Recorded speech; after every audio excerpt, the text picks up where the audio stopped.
خدا نے موسیٰ علیہ السلام کو دیدار کرایا تو جلوہ جھاڑی پہ ڈال دیا، اس میں کیا راز ہے؟ اس کا راز یہ ہے کہ اگر اللہ نے ایسا کیا ہے تو ایسا ہی ہے۔ تمام ظاہر علوم بیان فرمانے والا اللہ آپ ہے، باطن کا شعبہ دینے والا بھی اللہ ہے، باطن کا بیان فرمانے والا بھی اللہ ہے۔ اللہ اگر باطن کو بیان کرے تو اتنا ظاہر بھی نہیں ہوتا۔ یہ راز کیا ہے؟ طور سیمبل ہے۔ پھر بعد میں لوگوں نے بتایا کہ موسیٰ علیہ السلام کا کیا سیمبل ہے، طور کیا سیمبل ہے، یہ کیا واقعہ ہے۔ ایک تو اس میں یہ راز بتایا گیا کہ وہ اللہ جو اپنے بیان کے مطابق یہ فرما رہے ہیں کہ ہم نے اپنا جلوہ وہاں دکھایا یا وہاں سے آواز آئی، پھر اس کی تصدیق کہاں سے آئی؟ موسیٰ علیہ السلام بے ہوش ہو گئے، گویا کہ اس بات میں کوئی شک نہیں تھا کہ وہ جلوہ ہی تھا۔ جلوہ درخت سے اگر بول سکتا ہے تو کیسے ممکن ہے کہ جلوہ انسان سے نہ بول سکے؟ اس میں ایک بات تو یہ سمجھائی گئی ہے کہ اللہ جہاں چاہے جب چاہے وہاں سے بول سکتا ہے۔ ثبوت کے طور پہ بتایا گیا کہ درخت سے بولا، اور تصدیق آپ سب نے کی ہے۔ ایسا ہوا، اگر ایسا ہوا تو پھر کئی دفعہ ہو سکتا ہے، اور کہاں کہاں سے ہو سکتا ہے۔ تو بات یہ ہے کہ لوگوں کو سمجھ آ جائے کہ مضمون کیا ہے۔ دوسرا سمجھ آنے والا جو خلاصہ بتایا لوگوں نے کہ کوہ طور یا جسے آپ جھاڑی کہہ رہے ہو یا درخت ہو، وہ مقام دل ہے، اور یہ جو دیکھنے والا ہے یا خواہش والا ہے وہ مقام عقل ہے۔ جلوے کے سامنے مقام عقل بے ہوش ہو جاتا ہے، اور مقام دل جلوہ برداشت کر سکتا ہے۔ تو طور کو دل ہی کہو، اس کی وضاحت کچھ ہی عرصہ بعد سمجھ آ جائے گی۔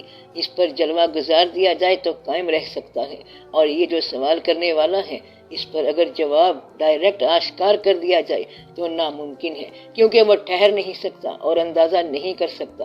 تیسری بات یہ ہے کہ یہ اللہ کی مرضی ہے، اس کو پتا ہے کہ میں نے کتنی پاور کا بنایا موسیٰ علیہ السلام کو، اور اس کا جلوہ کتنی پاور کا ہے، پاور کی جھلک تھوڑی سی دے دی۔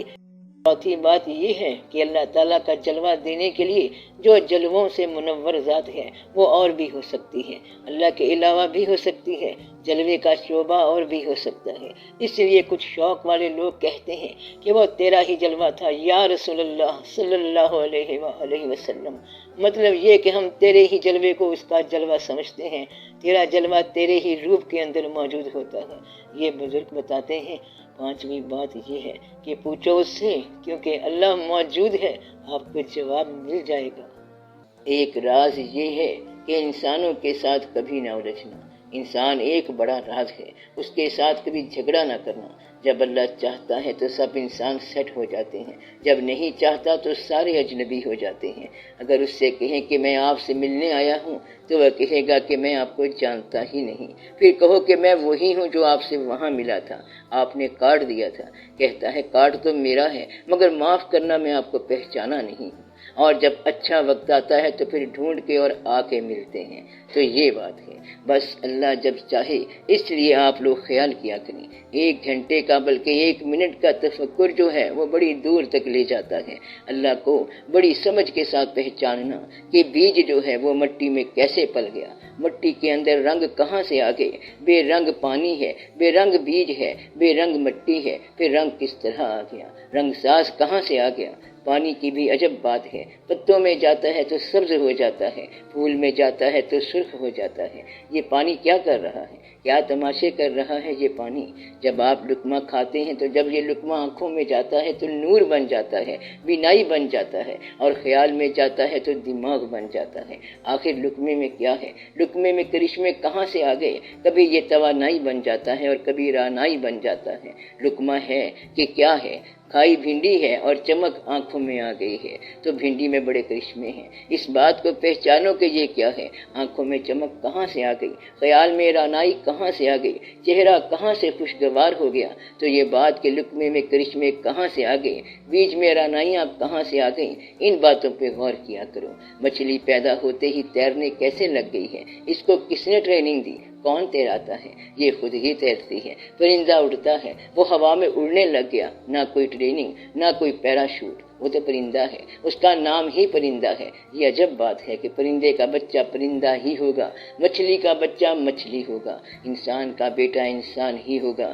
کوئی انسان ایسا نہیں ہوگا جس نے یہ کہا ہو کہ میں نے تھوڑی امینڈمنٹ کی ہے، ایک آنکھ آگے ایک پیچھے ہونی چاہیے، یہ امینڈمنٹ نہیں ہوگی۔ وہ جوں کا توں ویسے کا ویسا ہوگا۔ اس پہ غور کیا کرو۔ ہر انسان دوسرے انسان جیسا ہے، اس کی آنکھ میں بھی آنسو اور اس کی آنکھ میں بھی آنسو، وہ بھی کھاتا ہے، یہ بھی کھاتا ہے، وہ بھی دیکھتا ہے، یہ بھی دیکھتا ہے، اس کے ناک بھی تھا اور کان بھی تھے۔ ہر انسان ہر دوسرے انسان کے برابر ہے اور کوئی انسان کسی دوسرے انسان کے برابر نہیں ہے۔ کوئی چہرہ اس کائنات میں کبھی ریپیٹ نہیں ہوا۔ ذرا ایک منٹ لگا کے یہ سوچ لو، نہ آپ کسی کے برابر ہیں اور نہ کوئی آپ کے برابر ہے، تو یہ راز ہے۔ تو یہ ایک منٹ کا جو تفکر ہے یہ عبادت سے بہتر ہے۔ اس لیے ان باتوں پہ غور کیا کرو کہ یہ سب کیا ہے، یہ جلوے اس کے ہیں، یہ کہاں سے ہیں، وہ کیسے کیسے جلوہ کرتا ہے۔ اے خالقی کونین، تیرے کام عجب ہیں، دیتا ہے کبھی اور کبھی مانگ رہا ہے، کہتا ہے میں مالک ہوں، میں رزق کا مالک ہوں، رزق عطا کرتا ہوں۔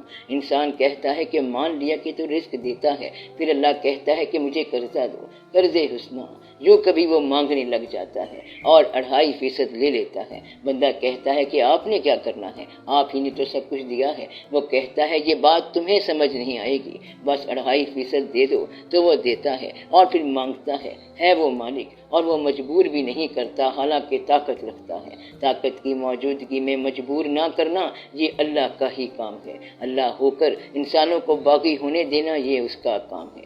اگر آپ کا نوکر کہنا نہ مانے تو دوسرے دن ہی اسے نوکری سے برخاست کر دیں گے۔ تو آپ کے گھر میں جو آپ کا کہا نہ مانے آپ اس کو اس کے گھر پہنچا دیں گے۔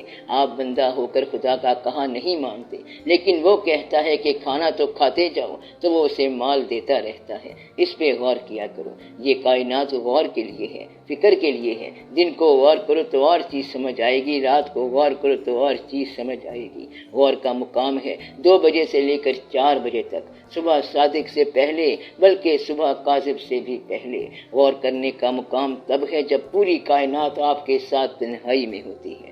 اس وقت یا تو رات ہے یا حق کی ذات ہے۔ صاحبان غور کا وہ وقت ہے۔ باقی جو صاحبان معاش ہیں وہ دن کے وقت اٹھتے ہیں۔ دکان کا حق اللہ سب کا مالک ہے، دیکھا جائے گا۔ اللہ نے کہا ہے کہ دن تلاش معاش کے لیے ہے اور رات پردہ ہے۔ پردے کے ٹائم میں غور کیا کرو۔ غور کا لمحہ بڑا قیمتی ہوتا ہے۔ جلوہ بذات خود کیا چیز ہے؟ جلوہ یہ ہوتا ہے کہ اپنی زندگی کے حالات کی اصلاح کرنے کی ضرورت سے نکل کر جب آپ کا شوق کسی اور چیز کی تمنا کرے جس کا براہ راست آپ کی زندگی سے کوئی ضروری تعلق نہ ہو، کوئی اور شوق ہو۔ مثلا یہ شوق کہ میں اس وقت چاند کو دیکھنا چاہتا ہوں، کہتا ہے دفتر کا ٹائم ہو گیا، صبح ہو گئی، اب جاؤ۔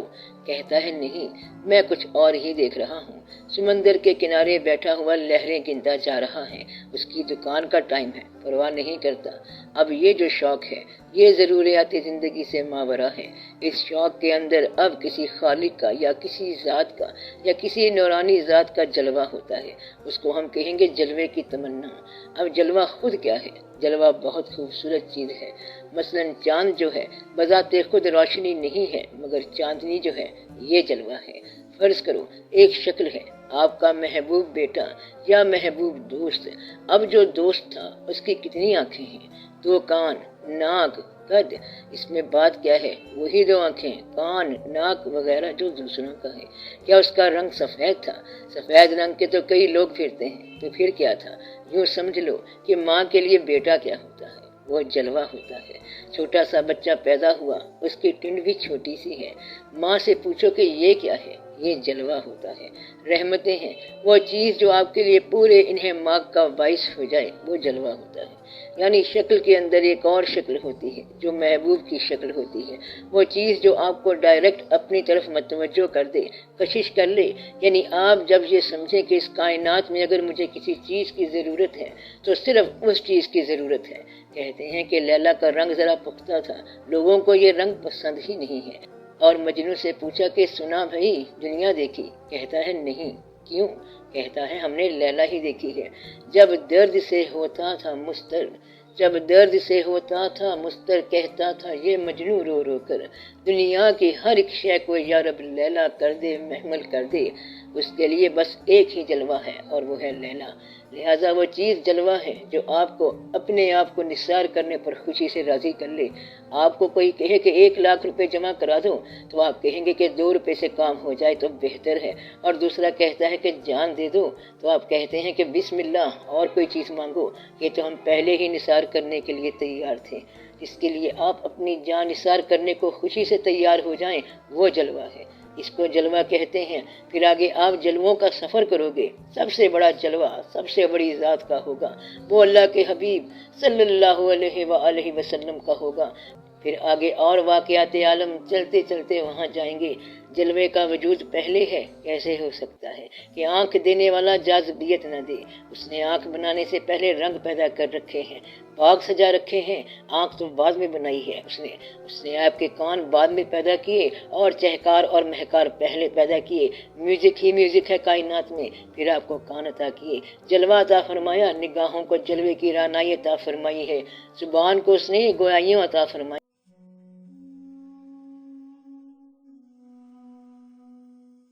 کرنے کے لیے چھوٹا سا دل، پھر دل بھر کی کہیں نہ کہیں سے رونق لگا دی، چھوٹی سی دنیا میں یہ کھیل کر دیا۔ پھر بڑے بڑے جلوے، بڑے بڑے دل بھر، بڑے بڑے واقعات، بڑے کھیل، اور یہاں سے وسعتیں پیدا ہوتی ہیں۔ اللہ تعالیٰ نے یہ کائنات ایسے نہیں پیدا کر دی ہے کہ کھاؤ پیو اور مرتے چلے جاؤ، قبریں بناتے جاؤ، نو، یہ بڑے راز کی داستان ہے۔ عقل مند کی بات ہے کہ جہاں پر اس کا ہونا ہوتا ہے تبھی تو تمہارا ہونا ہے۔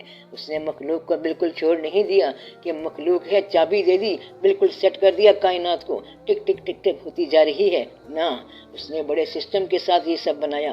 ہر دل کے ساتھ دھڑکنوں کو گنتا ہے، وہ آنسو کی خبر رکھتا ہے، اور رات کی تاریکی میں، سیاہ راتوں کی سیاہ تاریکی میں، کالے پہاڑ پر چلنے والی چھوٹی چونٹی کے دل کی دھڑکن کی آواز سنتا ہے، اسے دیکھتا ہے، وہ اتنا باخبر ہے۔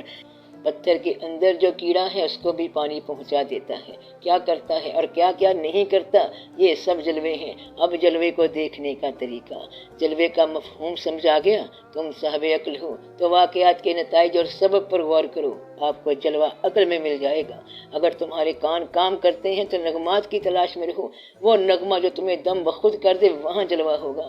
کہتا ہے پتہ نہیں کیا تھا، بلبل تھا کہ پرندہ تھا، کہتا ہے پھر آگے نہیں چل سکے، وہاں ٹھہر گئے، کس کی آواز تھی بھائی؟ کہتا ہے کہ بس آواز تھی، اس وقت زمین نے قدم پکڑ لیے، جہاں زمین نے تمہارے قدم پکڑ لیے ہیں وہاں جلوہ ہے، سمجھے بات؟ اسی طرح چلتے چلتے نگاہ میں اچانک کوئی بندہ آ گیا، کہتا ہے سفر ختم ہو گیا، پھر آگے نہیں گئے۔ اس نے کہا پڑھو قرآن شریف، بسم اللہ پڑھی اور آگے بند کر دیا۔ ملا نے اس کو کہا کہ پڑھو الف، اس نے پڑھا، پھر اس نے کہا پڑھو بے، اس نے کہا بے کی کیا ضرورت ہے، سب کو بند ہی کر دیا۔ کہتا ہے بے نو بننے لاؤ۔ اب دنیا میں ایسے لوگ بھی آئے، یہ سب جلوے کی کہانیاں ہیں، اور یہ کائنات جلوے کا جلوہ ہے۔ آپ غور کیا کرو کہ اس کائنات کے اندر جلوہ تلاش کرنے والی پوری کائنات ہے۔ تاریخ کے اندر بادشاہ ہی بادشاہ ہیں، حالانکہ وہ انسانوں کی تاریخ ہے، قوموں کی تاریخ ہے۔ مثلا ابراہیم لوطی اور بابر کے درمیان جنگ ہو گئی ہے، حالانکہ فوجیں کٹ رہی تھیں مگر نام بادشاہوں کا ہے۔ اس لیے تاریخ ہے انسانوں کی، تاریخ ہے اور قسم کے لوگوں کی، جلووں کی تاریخ ہے۔ دنیا میں بے شمار جلوے آئے، ایک آدمی آیا، اس نے کہا تخت چھوڑ دو، ہم بادشاہت نہیں کر سکتے۔ اس نے کہا جہاں پناہ بادشاہ سلامت تخت مل رہا ہے برطانیہ کا، and you are going to rule. پھر وہ جو عورت ہے کہیں اور چلی جائے گی، کہتا ہے نو ناٹ ایٹ آل، تخت کو چھوڑ دو، ہمیں نہیں چاہیے۔ I cannot do it without the help of a person whom I love۔ تو اس نے چھوڑ دیا تخت، یہ جلوہ ہے۔ ایک اور جلوہ نظر آیا اس آدمی کو،